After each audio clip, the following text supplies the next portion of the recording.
Everyone, कसे आहात सर्व? मस्त आणि मजेत ना? मी अश्विनी तुमचं माझ्या आजच्या व्हिडिओमध्ये अगदी मनापासून स्वागत करते। तर ही ब्लाउज तुम्हाला दाखवणार आहे, तो कसा बनला आहे, त्याचं फिनिशिंग कसं आलेलं आहे हे तुम्ही अगदी जवळून पाहू शकता यासाठी, आणि तुम्हाला सुद्धा आयडिया येईल की तुम्ही कशा पद्धतीने ब्लाउज स्टिच केला पाहिजे यासाठी। चला तर मी तुम्हाला आता ब्लाउज दाखवते। तर पहा, हा ब्लाउज मी जो आहे तो स्टिच केलेला आहे। 4 टक्स ब्लाउज आहे, समोरून पूर्ण सिंपल आहे, राऊंड नेक केलेला आहे समोरच्या साईडनं, आणि याला समोरच्या साईडनं जो गळा आहे समोरचा त्याला पाइपिंग न करता पट्टी लावून घेतलेली आहे, आणि आतल्या साईडला फोल्ड करून अशा पद्धतीने मी इथं टीप देऊन हात शिलाई करून घेतलेली। आणि 4 टक्स ब्लाउज आहे, याला कप वगैरे अजिबात न घालता सुद्धा तुम्ही बघू शकता, तुम्हाला दाखवते। आतल्या साईडनं कप अजिबात घातलेला नाही मी, तरी सुद्धा किती सुंदर असा पप येऊन गेलेला।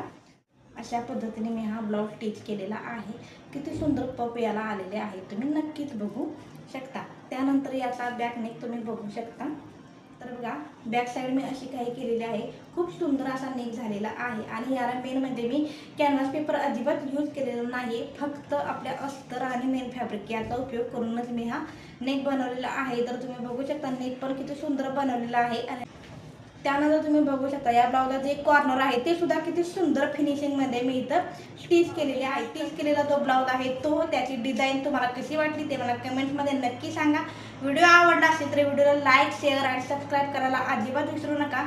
चॅनेलवरती नवीन असाल तर नक्कीच आपल्या चॅनेलला सबस्क्राईब करा आणि बेल आयकॉनवरती सुद्धा क्लिक करा, जेणेकरून मी जे व्हिडिओ तुमचे शेअर करत असते ते तुमच्यापर्यंत, तुमच्या मोबाईलवरती येणार आहेत, किंवा त्याचे नोटिफिकेशन्स येऊन जाणार। व्हिडिओ तुम्ही शेवटपर्यंत बघितला याबद्दल अगदी मनापासून धन्यवाद।